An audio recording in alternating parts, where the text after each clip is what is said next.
Hello दोस्तों, fast IAS academy के online platform में आपका पुनः स्वागत है। मैंने आपको कल 75 क्वेश्चन डिस्कस करा दिए थे। आज अपन 76 से आगे कंटिन्यू करते हैं। तो चलिए स्टार्ट करते हैं। पेन और कॉपी आप लेके बैठ जाइए, अपन स्टार्ट करते हैं।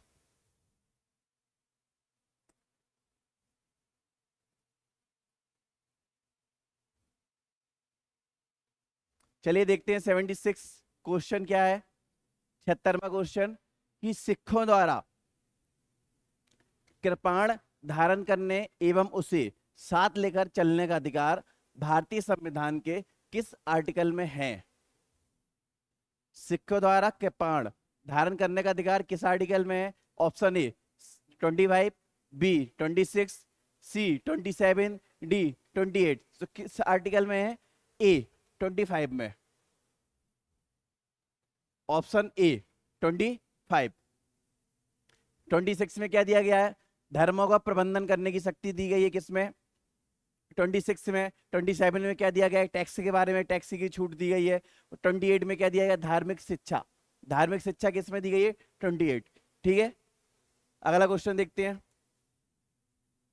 77 कि भारतीय संघ में नए राज्यों के प्रवेश करने की शक्ति किसे प्रदान की गई है?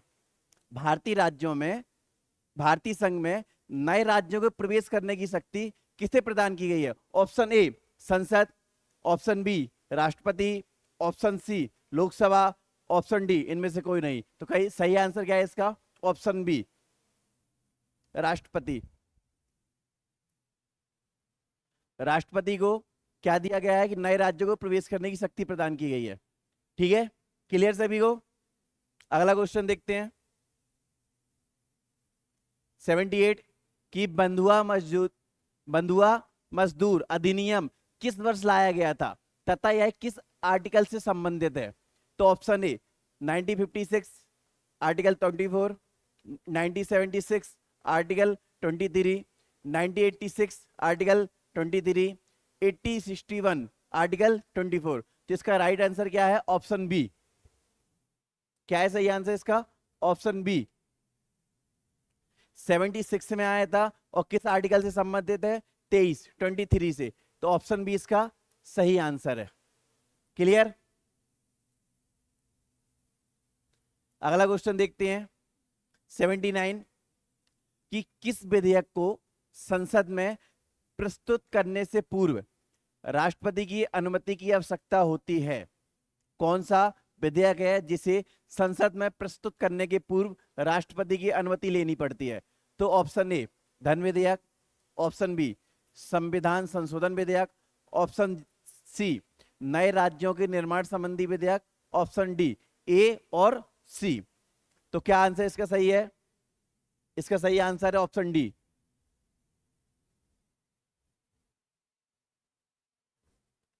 ऑप्शन डी इसका सही आंसर है। धन विधेयक में भी जरूरत पड़ती है और नए राज्यों के निर्माण संबंधी विधेयक में भी काय की जरूरत पड़ती है? राष्ट्रपति की अनुमति की। ठीक है, क्लियर? तो क्या आंसर है इसका सही? Option D. ए और सी दोनों सही हैं। अगला क्वेश्चन देखते हैं। क्वेश्चन नंबर 80 क्या लिखा है कि राष्ट्रपति के विरुद्ध महाभियोग प्रारंभ करने हेतु संसद के किसी भी सदन में न्यूनतम कितने सदस्यों द्वारा प्रस्ताव प्रस्तुत किया जाता है? कितने सदस्यों द्वारा प्रस्ताव प्रस्तुत किया जाता है?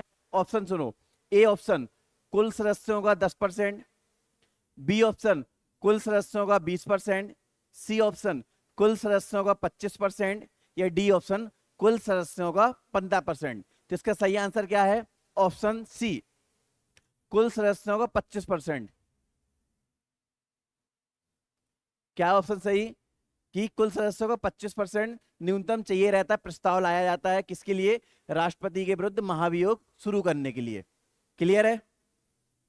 1/4 25%। अगला क्वेश्चन देखते हैं।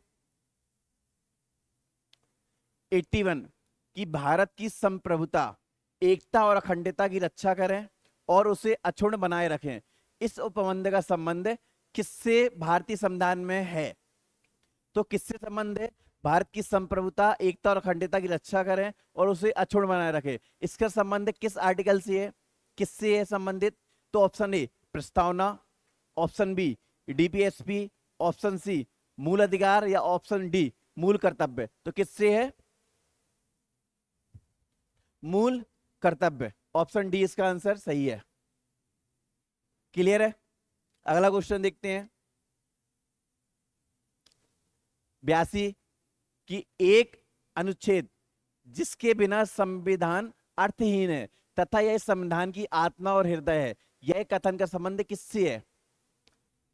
क्या बोला कि एक अनुच्छेद, एक आर्टिकल जिसके बिना संविधान क्या है? अर्थहीन है, और यह संविधान की आत्मा और हृदय है, यह किसने कहा था? तो ऑप्शन ए सुनो, जवाहरलाल नेहरू, ऑप्शन बी के एम मुंशी, ऑप्शन सी केशवा चंद भारती, या ऑप्शन डी इनमें से कोई नहीं। तो इसका सही आंसर क्या है? Option D. किसने कहा था ये? भीमराव अंबेडकर ने।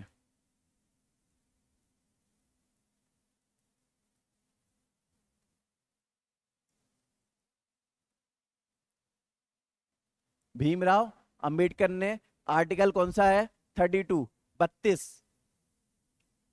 आर्टिकल 32 को क्या बोला है? संविधान की आत्मा और हृदय कहा है। क्लियर है सभी को?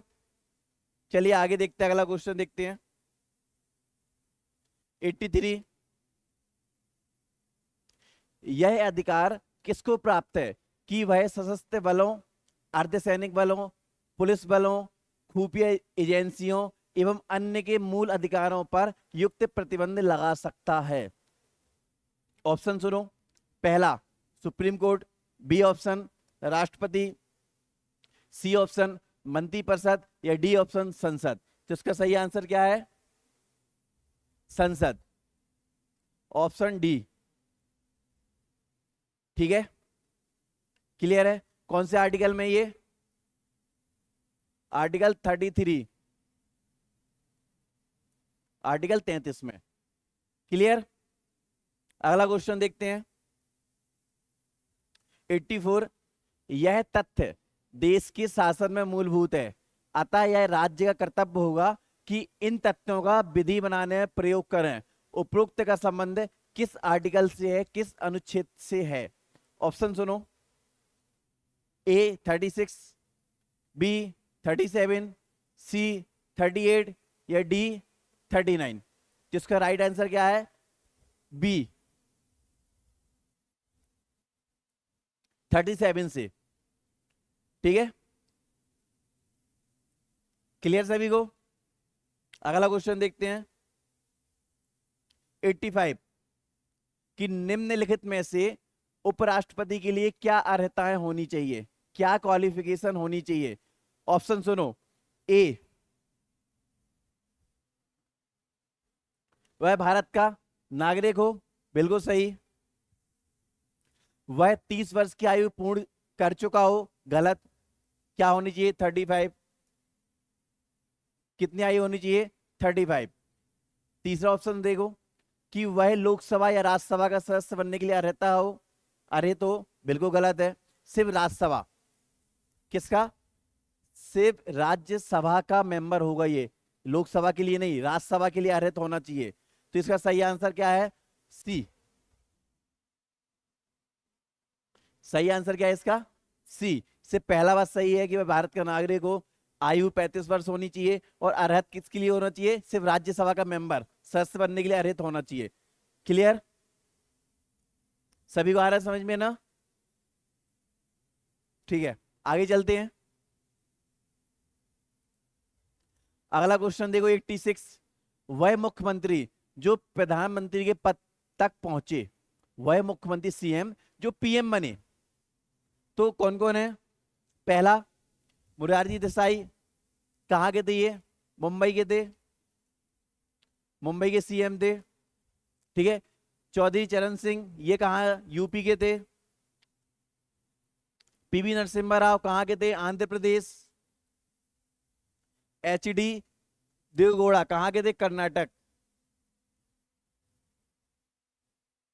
तो ये चारों व्यक्ति थे जो सीएम भी थे और पीएम के पद तक पहुंचे रहे। तो इसका सही ऑप्शन क्या है? डी। 1 2 3 4 चारों सही है। क्लियर है? अगला क्वेश्चन देखते हैं। 87 कि निम्नलिखित में से सही कथन है। पहला, कि राष्ट्रपति सर्वोच्च न्यायालय के मुख्य न्यायाधीश की नियुक्ति अन्य न्यायाधीशों एवं उच्च न्यायालय के न्यायाधीशों की सलाह के बाद करता है। यह ऑप्शन गलत है। दूसरा सुनो, कि सर्वोच्च न्यायालय के अन्य न्यायाधीशों की नियुक्ति राष्ट्रपति मुख्य न्यायाधीश के परामर्श के बाद करता है। ये सही है। तो इसका सही आंसर क्या हो जाएगा? बी।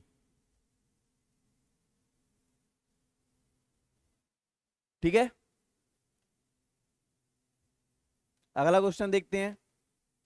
88 की अनुच्छेद 154 में उल्लेख है कि राज्यपाल अपने कार्यकारी अधिकारों का प्रयोग सीधे अथवा अपने अधीनस्थ अधिकारियों के माध्यम से कर सकता है। यहां अधीनस्थ शब्द में कौन शामिल होता है? क्या लिखा है कि 154 में दिया गया है कि राज्यपाल अपनी कार्यकारी शक्तियों का प्रयोग या तो सीधे करेगा या अपने अधीनस्थ के माध्यम से करेगा। तो अधीनस्थ में कौन कौन शामिल होता है?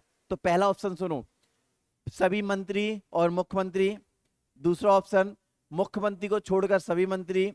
तीसरा ऑप्शन, केवल मुख्यमंत्री और उप मुख्यमंत्री। चौथा ऑप्शन, केवल कैबिनेट मंत्री। तो इसका सही आंसर क्या है? केवल कैबिनेट मंत्री की सलाह पर ही क्या करेगा? कार्यकारी शक्तियों का प्रयोग करेगा। तो ऑप्शन डी सही आंसर। क्लियर? इंपॉर्टेंट है, याद रखना ये। अगला क्वेश्चन देखते हैं। 89 कि भारतीय संघ को केंद्रीय प्रवृत्ति अभिमुख संघ की संज्ञा किसने दी है? क्या बोला? कि भारतीय संघ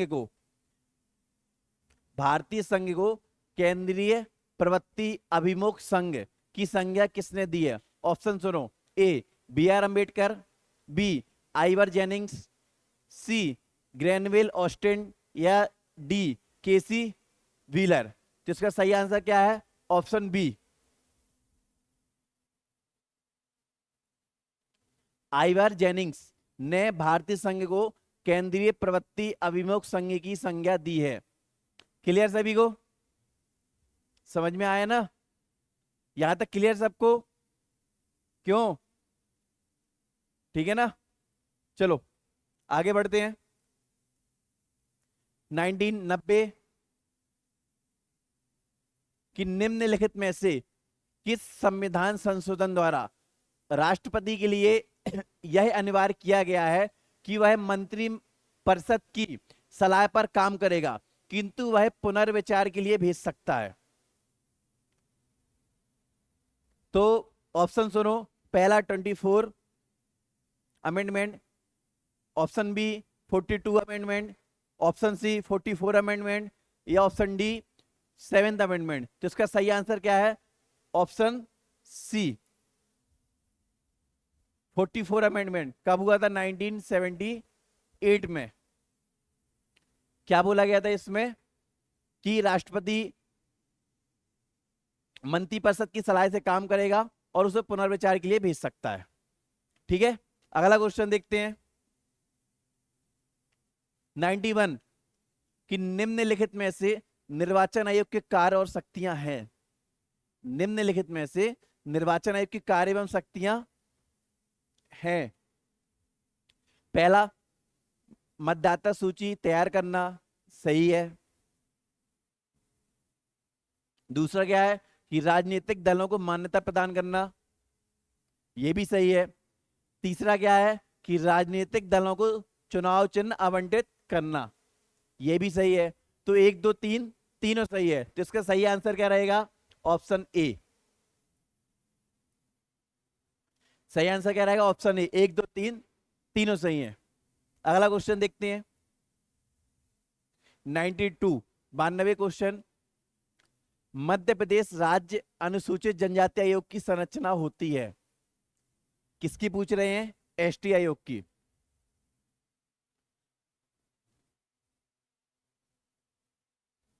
किसकी? एसटी की। तो क्या होती है? ऑप्शन सुनो। ए में क्या लिखा है? एक अध्यक्ष 2 सदस्य, बी मिलेगा एक अध्यक्ष 4 सदस्य, सी मिलेगा एक अध्यक्ष 5 सदस्य, डी मिलेगा एक अध्यक्ष 7 सदस्य। तो क्या होती है इसकी सही? Option A, 1+2। एक अध्यक्ष होता है और 2 क्या होते हैं इसके? सदस्य होते हैं, मेंबर। क्लियर? अधिनियम कब का था ये? 1995। ठीक है, अगला क्वेश्चन देखो। 93 कि राष्ट्रीय मानवाधिकार आयोग में पदेन सदस्य नहीं होता है। राष्ट्रीय मानवाधिकार आयोग में पदेन सदस्य नहीं होता है। तो पहला सुनो, ऑप्शन क्या लिखा है? राष्ट्रीय अल्पसंख्यक आयोग का अध्यक्ष, बी में लिखा है राष्ट्रीय महिला आयोग का अध्यक्ष, सी में लिखा है राज्य खाद्य आयोग का अध्यक्ष, और डी में लिखा है राष्ट्रीय बाल संरक्षण आयोग का सदस्य। तो इसका सही आंसर क्या है? सी, कि राज्य खाद्य आयोग का अध्यक्ष इसका पदेन सदस्य नहीं होता है। बाकी अल्पसंख्यक, महिला, बाल संरक्षण, एसटी, एससी, इन सब के क्या होते हैं? इसके मेंबर होते हैं। इसकी अधिकार, इसकी बॉडी क्या होती है? 1+5+7 क्या होती है? एक अध्यक्ष, 5 मेंबर और 7 पदेन सदस्य होते हैं। क्लियर? 94 अगला क्वेश्चन देखिए। 94 क्या है? कि भारतीय संविधान में कौन से मूल अधिकार प्रदान किए गए हैं? भारतीय संविधान में कौन से मूल अधिकार प्रदान किए गए हैं? पहला ऑप्शन क्या है? अल्पसंख्यकों को संस्कृति संबंधी अधिकार, सही है।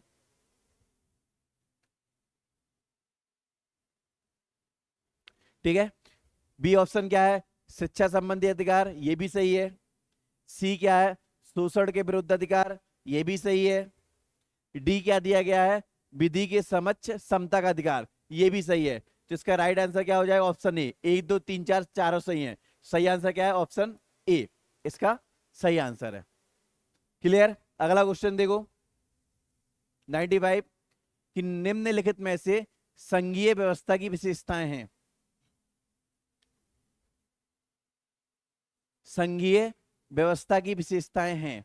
पहला स्वतंत्र न्यायपालिका, दूसरा द्विसदनी विधायिका, तीसरा केंद्र राज्यों के मध्य शक्तियों का विभाजन, या चौथा लिखित और कठोर संविधान। तो क्या है? चारों इसकी विशेषताएं हैं, 1 2 3 4। तो ऑप्शन ए सही आंसर इसका। क्लियर? चारों इसकी विशेषताएं। अगला क्वेश्चन देखो। 96 लोक लेखा समिति का गठन किस वर्ष हुआ था? लोक लेखा समिति का गठन किस वर्ष हुआ था? तो कब हुआ था? 1921 में, 1921। ऑप्शन बी सही आंसर है इसका। इसका अधिनियम कब का था? 1919। 1919 के अधिनियम के तहत लोक लेखा समिति का गठन 1921 में हुआ था। इसको अपन क्या बोलते हैं? लघु लोकसभा भी बोलते हैं। क्या बोलते हैं? लघु लोकसभा बोलते हैं। इसमें मेंबर कितने होते हैं? 22, 15 लोकसभा के और 7 किसके? राज्यसभा के। ठीक है। और इसके मित्र के रूप में कौन काम करता है? CAG, CAG. सीएजी के मित्र के रूप में काम करती लोक लेखा समिति। क्लियर सभी को? फैक्ट लिख लेना। ये लघु लोकसभा कहते हैं, सीएजी के मित्र के रूप में काम करती है। 1921 में बनी थी, गठन हुआ था, 22 मेंबर होते हैं, 15 लोकसभा के और 7 राज्यसभा के। 1919 का अधिनियम था। क्लियर? अगला क्वेश्चन देखते हैं। 97 कि निम्नलिखित में से कौन सी अर्हताएं राज्यपाल से संबंधित नहीं है?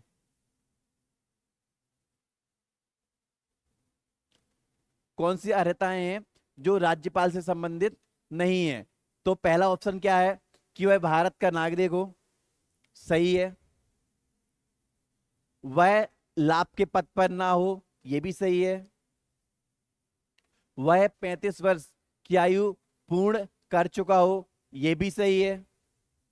डी ऑप्शन क्या है? कि वह उस राज्य का निवासी हो जिस राज्य का राज्यपाल उसे नियुक्त किया गया हो, ये ऑप्शन गलत है। ये ऑप्शन गलत है।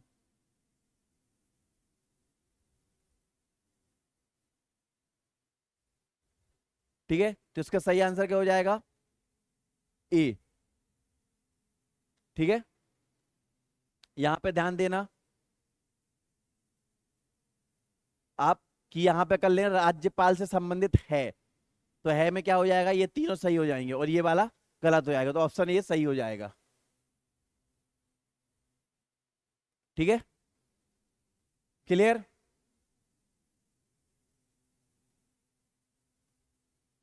नाइनटी एट, सभी मामलों के अधीक्षण की उच्च न्यायालय की शक्ति का वर्णन किस आर्टिकल में है? ऑप्शन ए 225, बी 227, सी 228 या डी 230।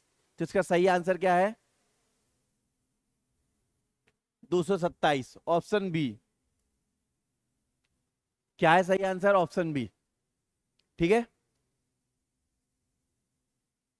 अगला क्वेश्चन देखो, 99, केंद्रीय प्रशासनिक प्राधिकरण निम्नलिखित में से कौन से कार्य देखता है? ए भर्ती संबंधी मामले, बी पदोन्नति के मामले, सी अनुशासनिक मामले या डी भर्ती और सेवा संबंधी मामले। तो क्या देखता है ये कि भर्ती और सेवा संबंधी मामले कौन से जिसमें विवाद होता है, भर्ती और सेवा संबंधी विवाद के विवादित जो मामले होते हैं वो कौन देखता है? केंद्रीय प्रशासनिक प्राधिकरण। तो इसका सही आंसर क्या है? डी। क्या है? डी। ठीक है, अगला क्वेश्चन देखते हैं, 100वां क्वेश्चन देखते हैं कि राष्ट्रपति चुनाव प्रक्रिया में मताधिकार प्रयुक्त किनके द्वारा होता है? राष्ट्रपति चुनाव प्रक्रिया में मताधिकार प्रयुक्त किनके द्वारा होता है? तो ऑप्शन ए संसद और राज्य विधानमंडल के सभी सदस्यों द्वारा, ऑप्शन बी संसद और राज्य विधानमंडल के मनोनीत सदस्यों द्वारा, ऑप्शन सी संसद और राज्य विधानसभाओं के निर्वाचित सदस्यों द्वारा, ऑप्शन डी इनमें से कोई नहीं। तो सही आंसर क्या है? Option C. क्या है कि संसद और राज्य विधानसभाओं के निर्वाचित सदस्यों द्वारा राष्ट्रपति का चुनाव में भाग लेते हैं। क्लियर है? फास्ट आईएएस एकेडमी के ऑनलाइन प्लेटफॉर्म में आपका स्वागत है। आप दोबारा इस प्लेटफॉर्म से जुड़े रहिए, आपसे आगे फिर से मुलाकात होगी। बहुत बहुत धन्यवाद।